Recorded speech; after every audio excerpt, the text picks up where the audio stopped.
L'Institut médico-éducatif et médico-professionnel accueille une soixantaine d'enfants âgés de 3 à 20 ans, dont 15 en majorité autistes en internat.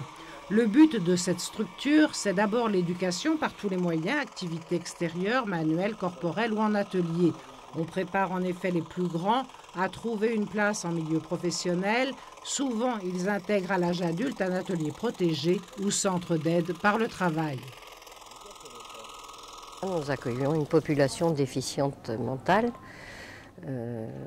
profonde, moyenne. Donc effectivement, le débouché principal est le CAT. Mais nous partons du principe que s'il y a un jeune pour lequel il est possible de faire une intégration dans un milieu professionnel ordinaire, nous le ferons. Les jeunes adultes qui n'auraient pas atteint l'aptitude au travail n'auront le choix qu'entre un foyer de caractère hospitalier dit à double tarification ou une maison d'accueil spécialisée comme celle de Tatonne.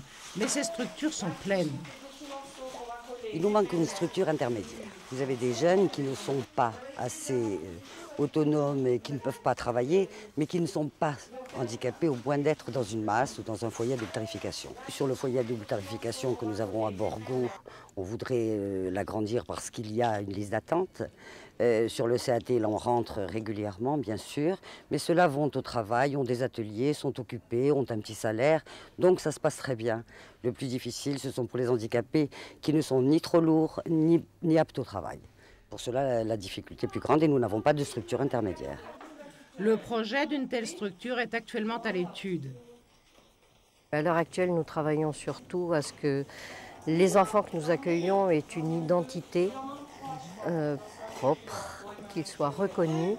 Et pour ce faire, nous travaillons à offrir aux gens de l'extérieur qui ne nous connaissent pas quelque chose qui va leur permettre de savoir ce que nous sommes, ce que nous faisons. Et lorsque je dis nous, c'est nous les professionnels et les enfants. À l'approche de Noël, qu'ils passeront dans leur famille, les enfants ont eu des après-midi récréatives. Aujourd'hui, ils attendent un petit cirque qui leur offre l'occasion de présenter au cœur même du spectacle une partie des numéros qu'ils préparent pour leur fête du mois de juin. Les enfants sont capables.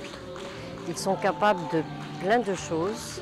Ils sont capables avec leurs mains, ils sont capables avec leur tête, ils sont capables avec leur cœur.